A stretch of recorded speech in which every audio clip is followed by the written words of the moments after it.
Hello and welcome to episode 6, unit 7. Guys, grab popcorn, kick back while we tell you about the period of 1890 to 1945. And of course, I forgot to say welcome to Max's and Vito's A-Push journey. Let's kick it off.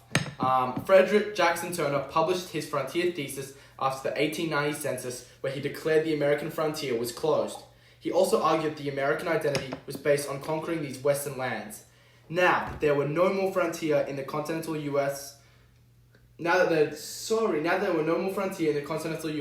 Americans began to look outwards for raw materials and new markets. One of the first acts of American imperialism was the Hawaiian coup. Americans living in Hawaii were capitalizing off of the sugar trade, so they helped to overthrow the Hawaiian monarch, so the U.S. can annex Hawaii. In addition to the lucrative sugar trade, Hawaii was a strategic location in the Pacific, giving America a stepping zone to Asian markets. Alfred Mahan and Jose Gia Strong were two important imperialists. Mahan, an American naval officer, said that a strong navy was necessary for America's growth and power. Strong, a minister, thought it was the duty of Americans to spread their culture and religion around the world. Imperialist ideas also led to the U.S. entering the Spanish-American War, which was a big change in the American foreign policy. Some Americans felt compelled to support Cuba's independence from Spain, and yellow journalists like William Randolph Hearst and Joseph Pulsizer played up those feelings. Tensions rose when reporters published a letter in which a Spanish diplomat insulted and criticized President McKinley. A week later, the USS Maine sank in Havana's harbor, and the press reported that this was the work of the Spanish intelligence. Blame the man on Spain. Which led Congress to declare war. The war ended with an American victory, and the Treaty of Paris gave the U.S. Cuba, Guam, and Puerto Rico. America also bought the Philippines, and while the war with Spain only lasted a few months, the Philippine-American War went on 4 years. There are a few important foreign policies from this time period, and the first is John Hay's open door policy, which let America access foreign markets in China while keeping it out of European control. The idea was the Roosevelt Core, which built on the Monroe Doctrine.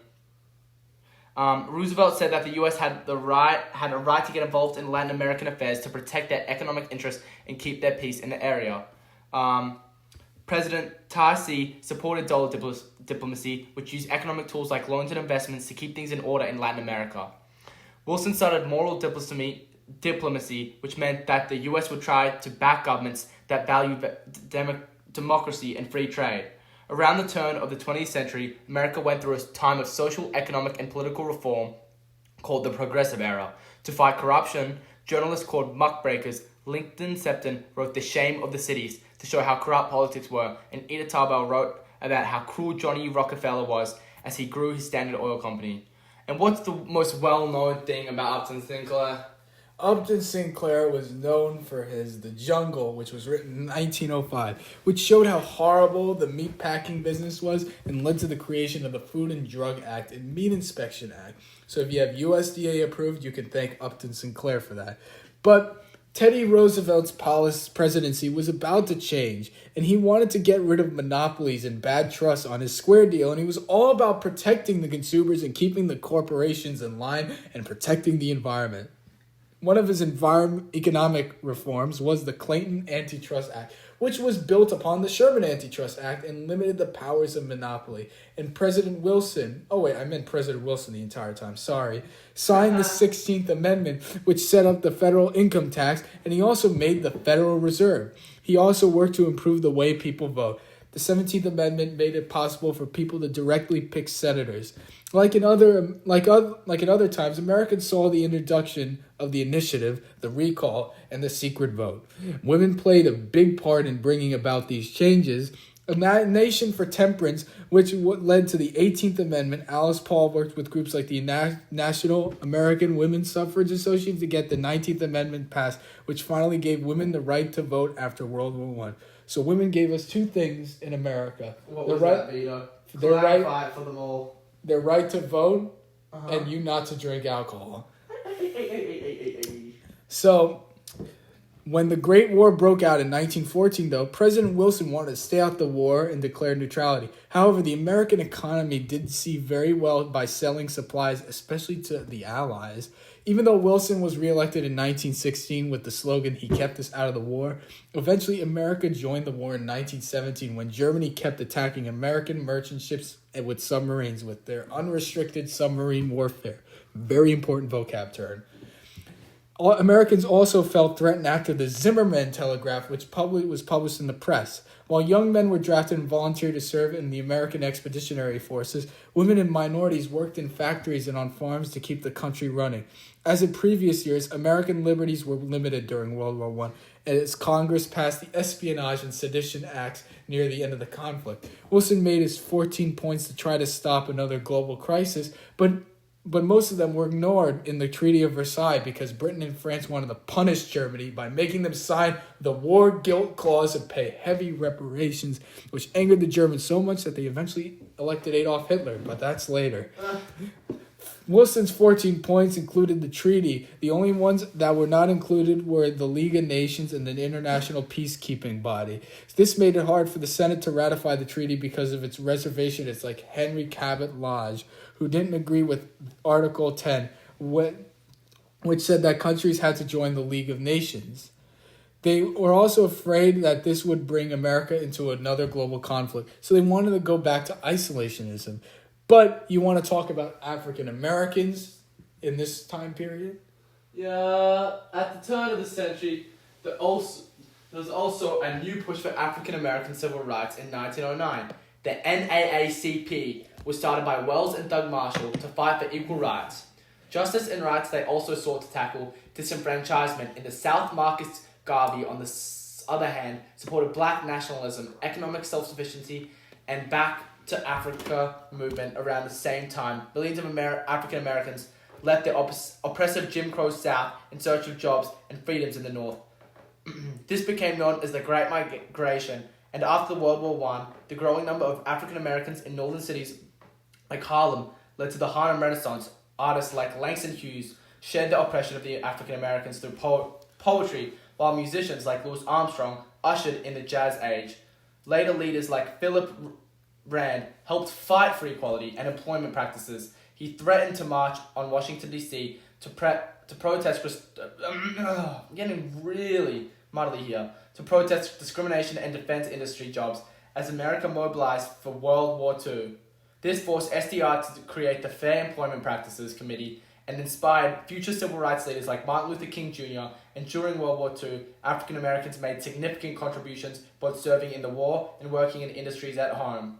This led to the Double V campaign, which fought for a victory abroad over fascism and victory at home for the equality after World War I. America entered a period known as the Roaring Twenties.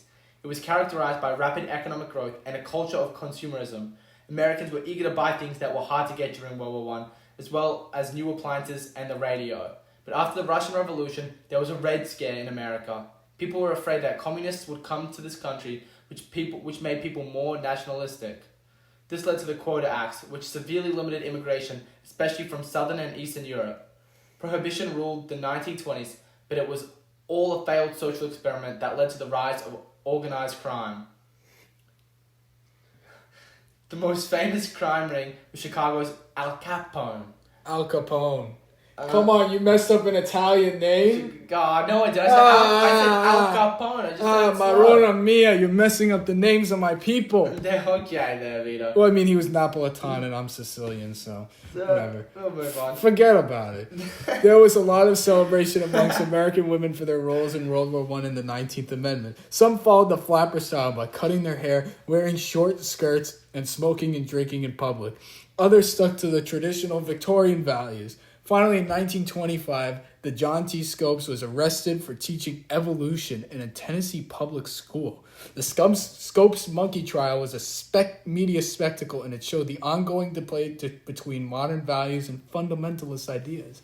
This was a theme that ran through the 1920s. The economy grew thanks to more consumer credit and loose bank rules.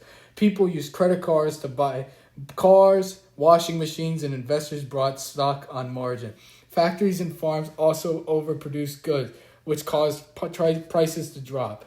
All this led to the stock market crash known as Black Tuesday, which was the official start of the Great Depression. But at the same time the Great Depression happens, these people in the Midwest can worry more because the Dust Bowl, which was basically dust, destroyed their lives and it forced them to find a new search of work. So they moved what? So where did they move? West, like everybody has in the past. And President Hoover stuck to the policies of previous presidents because he thought the economic crisis would just go away. But once unemployment reached 25% and homelessness kept rising, he realized he had to do something. Even though he created the Reconstruction's finance courts to give loans and create jobs, it was far too late. And Roosevelt beat Herbert Hoover in the land-based election in 1932. And FDR ran on a platform called the New Deal, which promised to help American people with relief, reform, and recovery. Once he became president, he started the fireside chats. Like Miss Malone. Not just Miss Malone, Miss Keener and Miss Troll as well, in which he used the radio to talk to the people and help rebuild trust in the government after announcing a bank holiday. In the first 100 days of FDR's first New Deal, the Agricultural Adjustment Act and the Federal Emergency Relief Act were both signed into law. His second New Deal, which created millions of jobs and made major changes to the economy, included more reforms like the Social Security Act. A lot of people didn't like FDR or his New Deal, and Hugh Long said that it didn't go enough to help poor and working class people. People in business said that the New Deal was too close to socialism, and he's criticized for trying to pack the Supreme Court to protect his laws after some of the New Deal programs were found to be unconstitutional. But in the end, the Great Depression didn't end until World War II. As fascism spread in Europe, tensions rose and America passed a series of neutrality acts, but slowly joined the Allies. In 1939, FDR approved the Cash and Carry program, and in 1941, the Lend-Lease Act. The Selective Service Act was also passed. It was the first time that the Americans were required to serve in the military during a peaceful period. However, the Japanese attack on Pearl Harbor on December 7, 1941 made America join the war, which made people more hostile toward the Japanese. People who were Japanese American and lived on the West Coast were put into camps by Executive Order 9066 for the length of war. What was this later upheld by? This was later upheld by the Supreme Court in the Korematsu case. Once America joined the war, many American minorities groups helped. More than 1 million African Americans served in World War II, but all branches of the armed forces stayed segregated. The Tuskegee Airmen were the first African American pilots in the armed forces, and about 45,000 Native American men and women also joined the war. The Navajo code talkers in the Pacific and the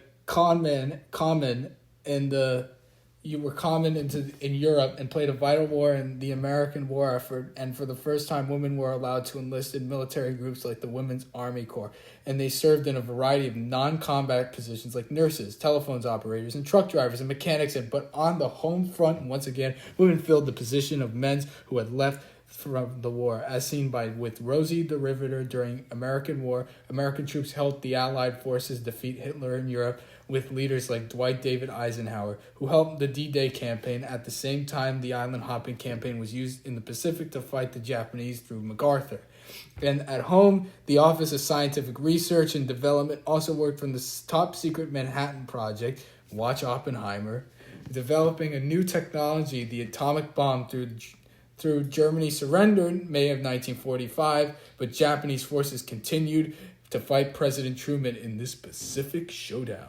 And Mr. Truman took over FDR's office after he died, sadly, and would accept nothing but a conditional surrender from Japan. And he approved the use of the atomic bomb. After the bombings of Hiroshima and Nagasaki, Japan surrendered in fear in the fall of 1945, finishing the deadly World War II for good.